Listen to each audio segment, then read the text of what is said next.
Right guys, it hasn't taken long, but we have our first tactic release on FM23. Yes, I understand the beta only dropped 24 hours ago, but that is how good GYR is at Football Manager and creating tactics. He's already got one ready and waiting for you guys to use. It is the most popular shape, the most downloaded shape of his from last year. It is the 4-3-3 Dynamite. So if you're excited to use this tactic, just like I am, because I'm going to use it in my beta save with Manchester City, drop a like on today's video and subscribe if you are new around here for brand new FM23 content coming to you in your sub boxes daily. Anyway, let's dive into the game because we've tested this with a couple of different teams. Here is how it got on with Liverpool. Now, I know what you're going to say, Liverpool are really good. Yes, they are. We always test it with an elite tier team just to make sure that things work as they should do. So, in terms of the competitions, it's done pretty darn well. So it won the Community Shield, it beat Manchester City on penalties. That's a really tough one, to be fair to them. I won the Carabao Cup as well, beating Manchester City, this time 5-2. So you can tell a little bit longer into the season, the tactic's been a little bit more embedded into the team and is just that little bit more successful. Emirates FA Cup time, it beats Arsenal in the final, as you can see. Mr. Erling Haaland scoring 10 in that competition, which is pretty darn good. The Champions League, there is a little bit of an issue with the Champions League where we won it basically. Sometimes at the moment when you win the Champions League, it just instantly defaults to the next day, which is a little bit of a frustration, and it is a bug that has been reported, guys. If you do see bugs as well, please do report it using the button on the left hand side. But it won the Champions League, winning the Champions League final against PSG 2-1. The scoreline not actually that dominant, but if you look at the stats in the top right hand corner, 38 shots, 17 on target, almost an XG of 4. Looks like Donnarumma had a very good game, which he did, a 7.9 for the goalkeeper, looking like a very positive result against PSG. And then in terms of the Premier League, it did really well in that as well, winning the Premier League at a canter by 14 points. 31 victories, 3 draws, 4 losses. All those losses away from home, away to Chelsea, Villa, Southampton and Manchester United. 3 draws away at Manchester City and Tottenham and Brentford, and then all the rest are big victories. So a very impressive run for Liverpool. And yes, I know what you're going to say, Steve, Liverpool are amazing. And I completely agree. That's why we tested it with the worst team in League 2. So guys, according to the season preview, Barrow are the worst team in Sky Bet League 2. They have odds of 250 to 1 to win the division, and using this unbelievable 4-3-3, the Dynamite, we go into the competitions tab, and Barrow finished second in Sky Bet League 2, so 200 to 1 to win the title. They didn't do that. Crew Alexandra won it on this particular instance, but they absolutely stormed their way up to the division and will be playing Sky Bet League 1 football next season. Knocked out in a couple of the cup competitions, predominantly by higher rated teams in terms of Sky Bet League 1 teams, and obviously Stoke City in that Carabao Cup, but absolutely blitzing the league, even given a plus 37 goal difference, and David Moyo scoring all the goals for the team, doing very well for him down in Sky Bet League 2. So as you can see, we have tested this at different levels. Yes, okay, you don't need a Liverpool standard team to do well with this team.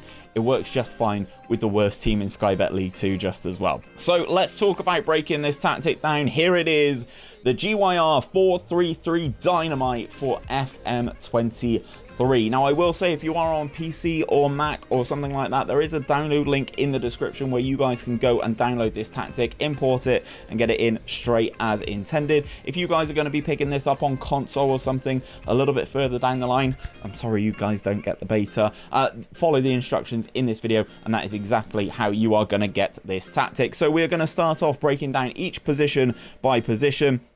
And we have a sweeper keeper on defensive duty in net. On the right hand side, we have a wing back on support duty with the added instruction of sit narrower. Now, to add these added instructions, guys, you need to go onto the edit tab here and select the sit narrower instruction. In this particular occasion, the additional instructions on these players, guys, are the ones with the white cog and the red circle.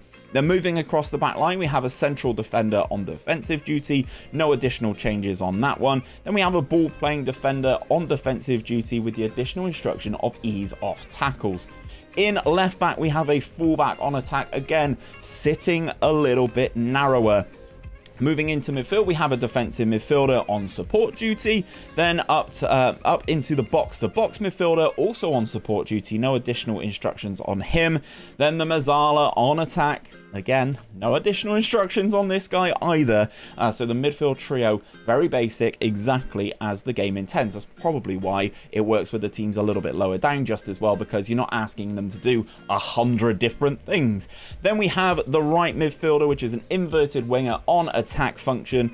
No additional instructions on him as well. The inside forward on the left-hand side on support duty with the additional instruction of stay wider. Again, dragging defenders out into the wider areas of the pitch. For this man, the advanced forward up top with just an attack duty. That's the only attack duty you can have on a advanced forward. Now, moving into the bit on the left-hand side, we have the attacking mentality, and it is a custom gegenpress, guys, so just select a gegenpress or something like that. To be honest, you can kind of do clean slate and move forward there. Then we've got an attacking mentality, even worked with Barrow, as I did show, it did work there, so it did do very well. We've got a fairly wide attacking width. We'll be passing into space, playing out of defense with a standard passing directness and a higher tempo. We will be doing low crosses into that final third, running at the defense and being more expressive. This is all the in possession instructions, guys. Then we move over to the in transition instructions. We will be counter pressing and countering when possession has been won. Obviously, this is a gegenpress tactic, so we're pressing pretty high up the field to win the ball back and start our own attacks. We are distributing short kicks. Take short kicks is just a distribution type. I've noticed in the match engine right now, the touches that players have are a little bit suspect, as they are in real life. No shots at the match engine here, but they are a little bit suspect, and you do see players letting their touch escape them, so keep the passing short. Then we move into the out of possession instructions. Nothing majorly new here, to be perfectly honest, but we are having a high press in terms of our line of engagement. We're right up there in terms of the opposition's faces, and we've got a much higher defensive line. Now, I think this works really well by being higher up the field, because as I mentioned, the touches aren't necessarily as good as you would hope, and the ball doesn't stick to people like glue, like real world football. So the higher up the field you are, the higher up you can win these balls back. And we're triggering the press much more often. We're preventing that short goalkeeper distribution, and we are getting stuck in as well. None of the new stuff has been added, to be perfectly honest. I don't think it's required. And just to say, once you quick pick without restriction the best 11 for this Barrow team, you can see it comes up with some really nice link-up play that the players do have. And the longer you train this tactic, ideally if you can give it a full pre-season, the higher the tactical familiarity is. Obviously, this team's been playing it the entire year, and everybody is pretty self-explanatory, happy with the tactic. Obviously, it got them promoted. So make sure you do give it a quick pre-season at the very least. Don't just put it in for one game and go through the game and go, I just lost to top of the division. Why is that? This tactic's rubbish. No, it's not. Give it time, I promise. And if you want to see this tactic live in action, please do so. I will be streaming it as my Man City beta say. This is the tactic I'm going to be using. Please do go and check that out. Also, down in the description, there will be links to GYR. He is a tactic mastermind, and he's currently ill with COVID. So please do go and check him out, and make sure you give him a follow on all of his socials that will be linked down in the description. If you want to see this in action with Man City, check out episode 1 of my beta save right on the channel right now.